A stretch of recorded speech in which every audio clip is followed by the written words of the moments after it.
ओम नमः शिवाय. नमस्कार मंडळी. आज आपण शिवपार्वती विवाह सोहळा पाहणार आहोत. तो याचा देखावा सादर केला होता नवजवान मित्रमंडळ गणपतीमध्ये. याची सुरुवात ही नवजवान मित्रमंडळ गणपती देखावामध्ये मी पाहायला गेलो असताना नवजवान मित्रमंडळांनी खूप छान असं महादेवाचं आगमन देखावा सुरुवातीला झालं होतं. त्यात तुम्ही पहा. त्याचबरोबर त्यांच्या समवेत त्यांची सोबतीला हनुमंतराय, त्यांचे भक्तगण, त्यांची सोबती, यांचं सर्वांचं आगमन इथं होत आहे. भगवान शिवशंकर नंदीवर बसून येणार आहेत. ज्या पद्धतीनं आपण हा विवाह सोहळा पाहत आहेत तर आपल्याला खूपच आनंद होईल हा विवाह सोहळाचा देखावा पाहून, असं मला वाटतं आहे. इकडे नारद मुनी आणि नंदी यांच्यात संभाषण चालू आहे. नारद मुनी येतात, नारायण नारायण करत, आणि त्यानंतर ते पाहतात की साक्षात नंदीदेव इथे आहेत. तर नंदीदेव म्हणतात, नारायण मुनी नारद मुनी तुम्ही इथे कसे काय? तर ते म्हणतात की भगवान शिवशंकर आणि माता पार्वतीचा विवाहाची गोष्ट आपण सर्वांना सांगूयात. आणि अशी ही सुरुवात होऊन भगवान शिवशंकराची आणि माता पार्वतीच्या विवाहाची कथा आपल्यासमोर सादर केली आहे नवजवान मित्रमंडळ गणपती देखाव्यामध्ये पुण्यामध्ये.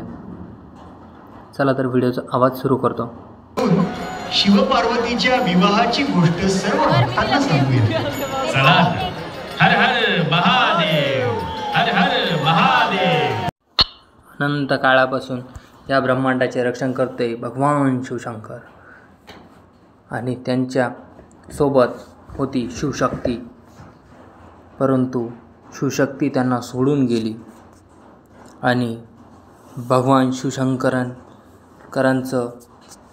जे उग्र रूप सर्वांना पाहायला मिळू लागलं. अशातच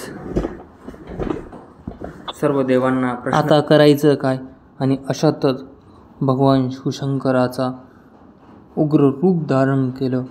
आणि कॉपीराईटमुळे शिवतांडव नृत्याचा आवाज आम्ही बंद केला आहे.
आणि नंतर भगवान शिव कधी तांडव करत तर कधी समाधीस्थ होत.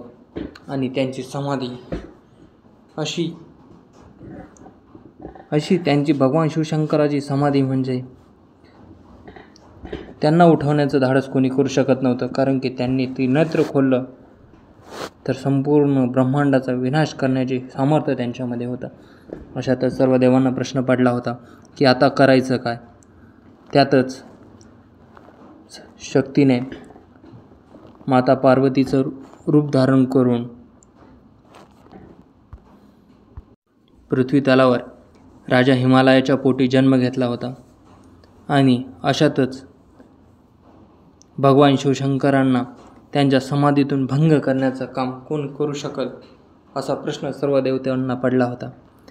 आणि हे काम दुसरे कोणी करूही शकत नव्हतं. म्हणून कामदेव यांनी भगवान शिवशंकराचा निद्रेतून उठवण्याचं आणि त्यांची समाधी भंग करण्याचं ठरवले.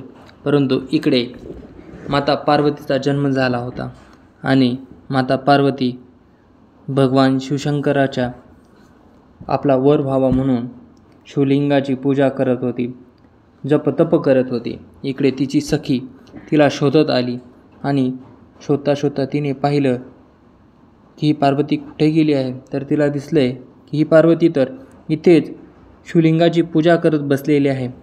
आणि ती सखे तिला आपल्या मैत्रिणीला म्हणजे पार्वतीला सांगते की तुझा विवाह ठरवला आहे राजा दक्षासोबत. तर माता पार्वती म्हणते मी तर कधीच महादेवाला आपला वर मान्य केला आहे. तेव्हा तिची सखी म्हणते की तुला तर महादेव कसा हे देखील माहिती नाही, मग तू त्यांना कसा आपला वर मानू शकते. तर त्यात माता पार्वती सांगते की मी भगवान शिवशंकराला पाहिले जरी नसेल तरीही मी ध्यानीमनी फक्त भगवान शिवशंकरालाच आपला वर मानले आहे. आणि याचं संभाषण त्या दोघींमध्ये चालू असतं. पाहता पाहता या दोघींचा संभाषण संपतं आणि या दोघी परत आपल्या आणि माता पार्वतीला हे देखील माहिती होतं की हा प्रवास खूपच खडतर आहे, कारण भगवान शिवशंकर हे कोणी सर्वसाधारण पुरुष नाही आहेत. हे ब्रह्मांडाचे अधिपती आहेत आणि भगवान शिवशंकर तर समाधिस्थ आहेत. नारद मुनी आणि नंदी यांच्यामध्ये पुन्हा संभाषण चालू होते. नारद मुनी म्हणतात की माता पार्वतीने तर ठरवलं आहे की आपल्याला फक्त महादेवाशीच लग्न करायचं आहे, आपला मनी ध्यानी फक्त महादेवच आहेत. परंतु इकडे महादेव समाधिस्थ आणि मग माता पार्वती भगवान शिवशंकराला साथ घालत भगवान शिवशंकराच्या समाधीकडे येते आणि भगवान शिवशंकराकडे येत असताना तिला पावलोपावली आपल्या पूर्वजन्माची कहाणी सर्व आठवते. आणि माता पार्वती शिवशंकरासोबत बोलू लागते की भगवन आपण माझ्याकडे दुर्लक्ष का करत आहात. मी पार्वती आपली शक्ती आहे आणि मी एवढी जवळ असून देखील तुम्ही मला दुर्लक्ष का करत आहात. परंतु भगवान शिवशंकर तर समाधिस्थ होते आणि अशातच माता पार्वती भगवान शिवशंकराला समाधीतून उठवण्यासाठी साथ घालत आहे. ये शंकरा आपण मज द्यावा हो आपला तो पूर्वजन्मीचा साक्षात्कार करावा आणि आपण मला स्वीकार करावं असे माता पार्वती मनी ध्यानी विचार करत असते. आणि तरी देखील भगवान शिवशंकर हे समाधीतून बाहेर येत नाहीत, ते समाधीस्थ आहेत. हे पाहून माता पार्वती भगवान शिवशंकराच्या तिथून दूर निघून जाते. परंतु तिच्या ध्यानी मनी एकच होते की आपण काही झाले तरी भगवान शिवशंकराच्या समाधीतून त्यांना बाहेर काढून त्यांच्याशी आपण बोलावे, त्यांनी आपणास स्वीकार करावे असे तिच्या ध्यानी मनी येते. आणि तशात तिच्या मदतीला आले कामदेवांनी भगवान शिवशंकराची समाधी भंग केली आणि भगवान शिवशंकरांनी आपल्या त्रिहेरी नेत्राने कामदेवाचा वध केला. आणि तेव्हा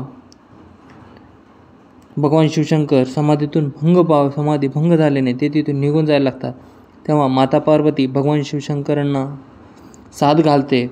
भगवंत मी माता पार्वती आहे, आपली शक्ती शिवाची शक्ती आहे मी, तुम्ही असं मला डावलून का जात आहे. तेव्हा भगवान शिवशंकर म्हणतात की तू तर सती होतीस, तू आता नारी झाली आहेस आणि मलाही वाटते की मी तुझ्याशी विवाह करावा, आपण दोघे एक व्हावं. परंतु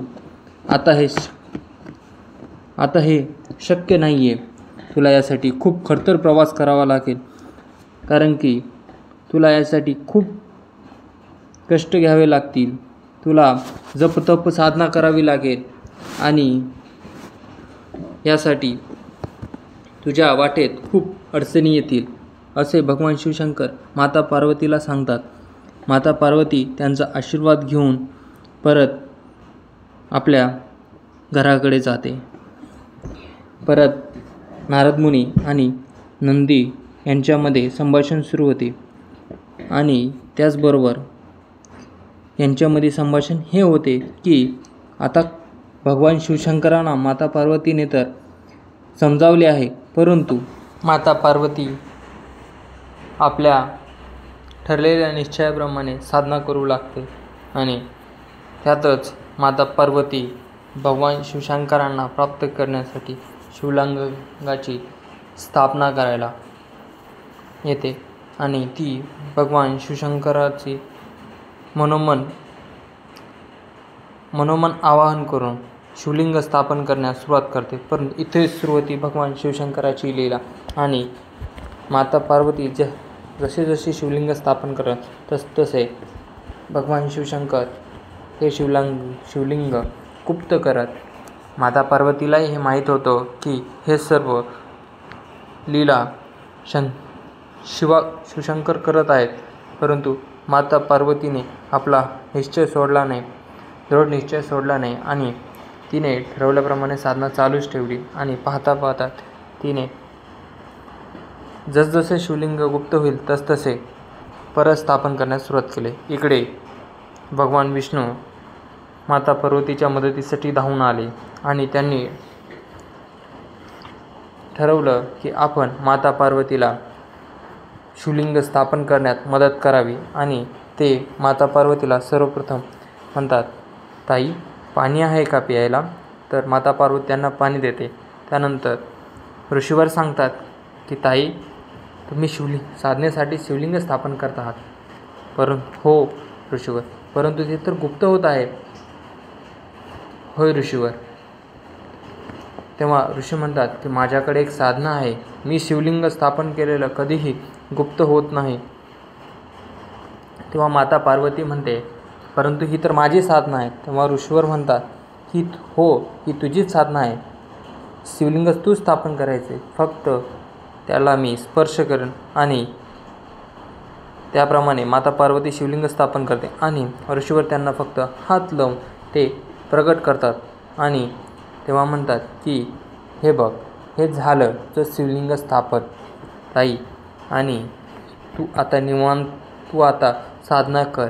आणि हो, तुझ्या भाऊ म्हणून तुझ्या लग्नाची मुहूर्त मीच काढणार आहे बरं, असं म्हणत त्या माता पार्वतीला आशीर्वाद देऊन ऋषीवर निघून जातात.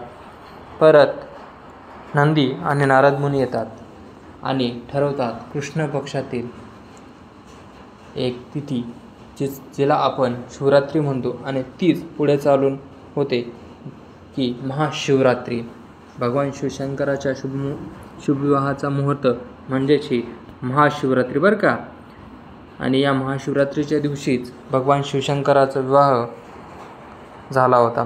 माता पार्वतीची साधना चालूच होती आणि पाहता पाहता भगवान शिव देखील तिथे प्रकट झाले आणि माता पार्वतीला पावन झाले. भगवान शिवशंकर आपल्यासमोर पाहताच माता पार्वती त्यांना नम्रतेने बोलू लागते, भगवान शिवशंकर आपण मला स्वीकार करावा. तेव्हा भगवान शिवशंकर म्हणतात, हो आता मी तुझा स्वीकार करतो. परंतु माता पार्वती तिथे परंतु लावते आणि म्हणते की वर पक्षाकडून वधूची मागणी घालावी लागते आणि तुम्ही माझी मागणी घालावी. भगवान शिवशंकर म्हणतात की असं काय? तर माता पार्वती म्हणते, हो, या पृथ्वीवरची ही अशीच रीत आहे की वराकडून वधूला मागणी घातली जाते. आणि हे ऐकून भगवान शिवशंकर म्हणतात, नक्कीच मी तुझ्या मागणीसाठी मी पाठवतो. असं म्हणत भगवान शिवशंकर माता पार्वती तिथून निघून जातात आणि माता पार्वतीच्या विवाहासाठी भगवान शिवशंकराकडून मागणं घातलं जातं आणि हे राजा हिमालयाकडनं मान्यही केलं जातं आणि याची सर्व माहिती आपण या व्हिडिओमध्ये पाहत आहोत. हे सर्व झाल्यानंतर भगवान शिवशंकर आपले वऱ्हाड घेऊन लग्न स्थळाकडे प्रस्थान करतात. पाहता पाहता भगवान शिवशंकर कैलास पर्वतावरून माता पार्वतीकडे येण्यास निघतात आणि भगवान शिवशंकर नंदीवर स्थापन होऊन माता पार्वतीकडे म्हणजे शिवपार्वतीचा विवाह संपन्न व्हावा म्हणून ते नंदीवर प्रस्थान करतात. आणि पाहता पाहता भगवान शिवशंकर हे लग्न मंडपाच्या ठिकाणी येतात आणि सर्वांना लग्न मंडपात सर्व शिवशंकर वगैरे शिवशंकराचा तो भस्मलेखित अवतार पाहून माता पार्वती त्यांना विनंती करते की भगवान आपण मूळ रूपात यावे. आणि भगवान शिवशंकर आपल्या मूळ रूपात येतात आणि माता पार्वती आणि शिवाचा विवाह संपन्न होतो. माता पार्वती आणि शिवशंकर आपल्या भक्तगणांना आशीर्वाद देतात. भक्तगण खुश होतात आणि माता पार्वती आणि शिवशंकराचा आशीर्वाद घेण्यासाठी ते सर्व भक्तगण त्यांच्या शिवविवाहाच्या दिवशी जल्लोष साजरा करतात. आणि अशी ही कहाणी होती शिवपार्वती विवाहाची. तुम्हाला ही कहाणी कशी वाटली हे कमेंट करून नक्की कळवा आणि अशाच नवनवीन व्हिडिओ पाहण्यासाठी आपल्या चॅनलला सबस्क्राईब करा आणि आपला व्हिडिओ आवडला असल्यास व्हिडिओला लाईक करा. आणि याचबरोबर आपण अजून पुण्यामध्ये कुठला देखावा पाहिला आहे जर पाहिला असेल तर कमेंटमध्ये नक्की सांगावा.